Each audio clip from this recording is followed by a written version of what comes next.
भारताने पुन्हा एकदा विश्वचषक जिंकलेला आहे। खरं पाहिलं तर गेल्या वर्षी नोव्हेंबरमध्ये ज्या विश्वचषकाने फायनलमध्ये भारताला हुलकावणी दिली होती आणि नागपूरच्या लक्ष्मी भुवन चौकावर तेव्हा जल्लोष झाला नव्हता, आज नागपूरकर क्रिकेट प्रेमी तेव्हाची जो कसर राहिलेली होती ती काढत आहेत आणि एक मोठा जल्लोष जो आहे तो या संपूर्ण लक्ष्मी भुवन चौकावर पाहायला मिळत आहे।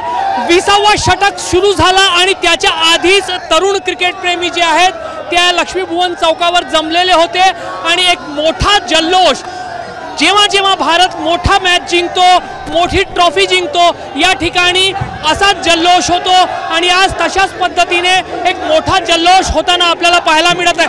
हरलेली मॅच भारताने जिंकून काढली आहे। हा सर्वात उत्साहाचा माहोल आहे आमच्या पूर्ण भारतात आणि विश्वात। टीम इंडिया हारी हुई मैच भारत जीता है। हाँ हाँ बिल्कुल जीता है। किसने जिताया? बुमराह कौन? अर्शदीप किसने? बुमराह और हार्दिक दोनों ने। हार्दिक पांड्या की सारी गलतियों को माफ कर दिया जाता है। कोहली आज जिस तरीके से खेले, बड़ा मोठा मैच होता है, कोहली ज्या पद्धतीने खेळले, मोठा खिलाडू खेळला। सबसे पहले इंडिया टीम को कांग्रेचुलेशन बोलना चाहता हूँ, सबने अच्छा खेला। विराट कोहली हुकुम का इक्का कभी भी लास्ट में ओपन होता है, वो आज ही हुआ।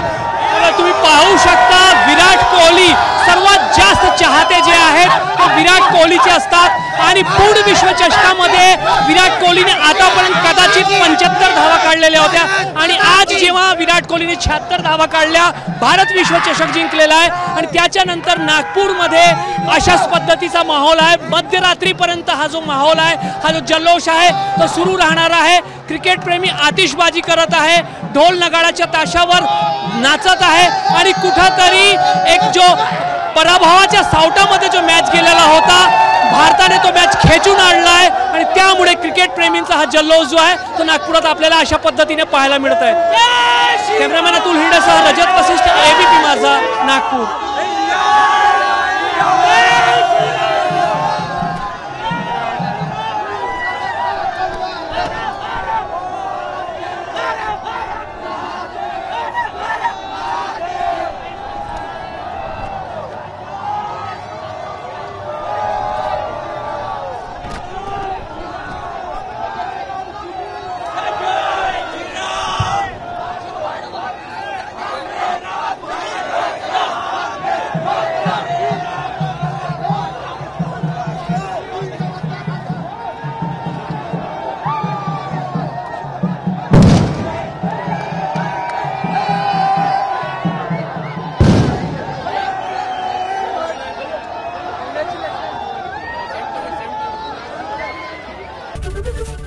एबीपी माझा, उघडा डोळे बघा नीट।